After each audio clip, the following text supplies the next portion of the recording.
Tahukah kalian bahwa Perang Vietnam adalah salah satu konflik terpanjang dan paling dramatis dalam sejarah Perang Dingin?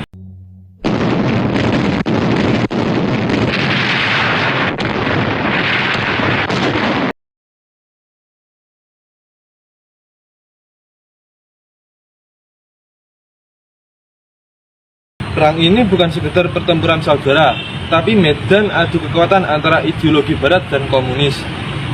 Semuanya bermula dari semangat kemerdekaan. Setelah berhasil mengusir penjajah Prancis pada tahun 1954, Vietnam dibagi menjadi dua lewat perjanjian Jenewa. Vietnam Utara dipimpin oleh Ho Chi Minh yang komunis dan Vietnam Selatan yang didukung oleh Amerika Serikat. Mengapa Amerika ikut campur? Karena mereka takut akan teori domino, yaitu ketakutan jika Vietnam jadi komunis, maka negara tetangga akan ikut jatuh. Sejak tahun 1965, Amerika Serikat mengirim jutaan tentara untuk membendung pengaruh komunis ini. Namun, hutan Vietnam menjadi mimpi buruk bagi pasukan komunis. Mereka menggunakan teknik yang cerdik.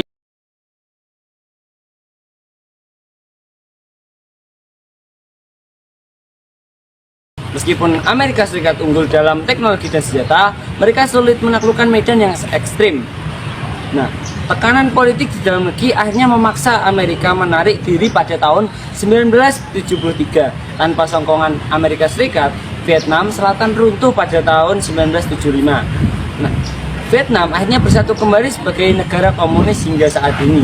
Perang ini mengajarkan bahwa teknologi yang canggih tidak akan bisa menang apabila tidak memiliki tekad yang kuat dan taktik yang benar. Yang kedua adalah runtuhnya apartheid. Apa yang terlintas di pikiran kalian jika tempat tinggal, sekolah, hingga pekerjaan kalian dibatasi hanya karena warna kulit? Inilah kenyataan pahit yang terjadi di Afrika Selatan selama puluhan tahun melalui sistem apartheid. Apartheid berasal dari bahasa Belanda yang artinya pemisahan. Sistem ini secara resmi membagi masyarakat menjadi 4 golongan utama pada tahun 1948 untuk mempertahankan dominasi minoritas kulit putih atas mayoritas penduduk asli. Perlawanan pun muncul, salah satunya dipelopori oleh Nelson Mandela bersama African National Congress atau biasa disebut ANC.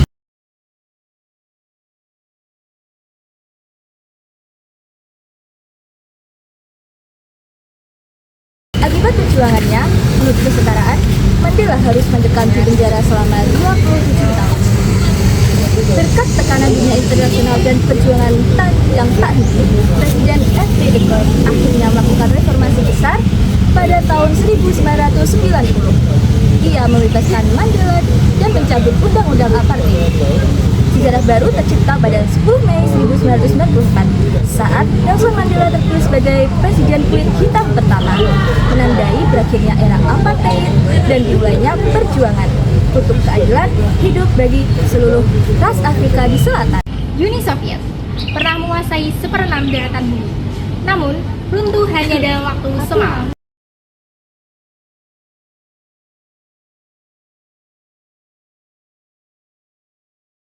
Bagaimana raksasa ini bisa tumbang? Lahir dari revolusi 1917, Vladimir Lenin mengubah Rusia menjadi negara Marxis pertama di dunia dengan janji kesejahteraan bagi kaum buruh. Di tangan Stalin, Soviet bertransformasi menjadi kekuatan industri dan militer global. Namun, kemajuan ini dibayar mahal dengan sistem otoriter yang sangat ketat. Setelah masa kejayaan, Soviet terjebak dalam era stagnasi.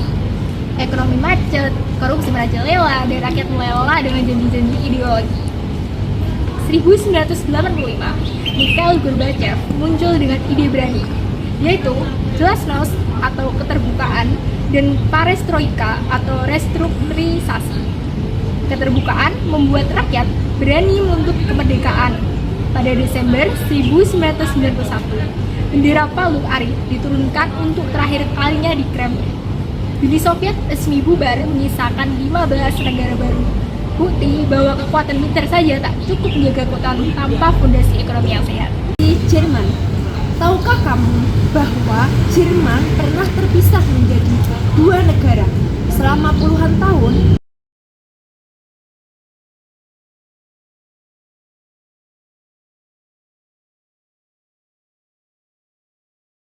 semua bermula dari perubahan di Uni Soviet. Kebijakan Glasnost dan Perestroika memicu munculnya pemimpin komunis Jerman Timur, yaitu Erich Honecker pada tahun 1989. Rakyat Jerman Timur merasa terkekang dan tertinggal secara ekonomi dibandingkan saudara mereka di Barat. Keinginan untuk bebas pun tak terbendung lagi. Puncaknya pada 9 November 1989, tembok Berlin yang menjadi simbol perang dingin akhirnya runtuh. Warga dari kedua sisi bersatu dalam suasana haru. Proses penyatuan tidak mudah. Melalui perundingan 24 disepakati bahwa Jerman bersatu akan menjadi bagian dari Eropa yang terintegrasi dan tetap menjadi anggota NATO. Puncaknya pada 3 Oktober 1990, Jerman resmi bersatu kembali. Peristiwa ini bukan hanya tentang satu negara, tetapi simbol berakhirnya perpecahan di Eropa. Reunifikasi Jerman membuktikan bahwa semangat persatuan bisa meruntuhkan tembok setebal apapun. Konflik Yugoslavia. Yugoslavia pernah menjadi negara federasi yang kuat dan disegani di mata dunia.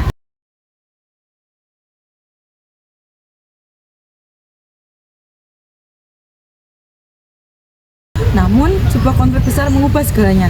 Di bawah kepemimpinan Josip Broz Tito, berbagai etnis bersatu dalam harmoni.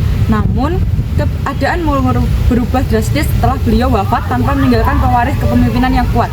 Sistem kolektif yang dijalankan setelahnya justru memicu perpecahan. Kehidupan politik kehilangan arah dan benturan antar negara bagian mulai muncul. Puncaknya terjadi pada 25 Juni 1991 saat Slovenia dan Kroasia memproklamasikan kemerdekaannya secara sepihak, memicu konflik bersenjata yang merambat ke wilayah lain. Konflik ini yang paling mematikan di Eropa pasca PD2. Terjadi pembersihan etnis dan genosida yang memaksa dunia internasional turun tangan. Menanggapi kejahatan tersebut, PBB mendirikan Badan Hukum Internasional ICTY untuk mengadili para pelaku kejahatan perang selama konflik berlangsung. Konflik Yugoslavia mengajarkan kita betapa pentingnya menjaga persatuan di tengah keberagaman. Konflik Cekoslovakia. Pernahkah kalian membayangkan sebuah negara besar berpisah tanpa satupun peluru meledak? Inilah kisah Cekoslovakia.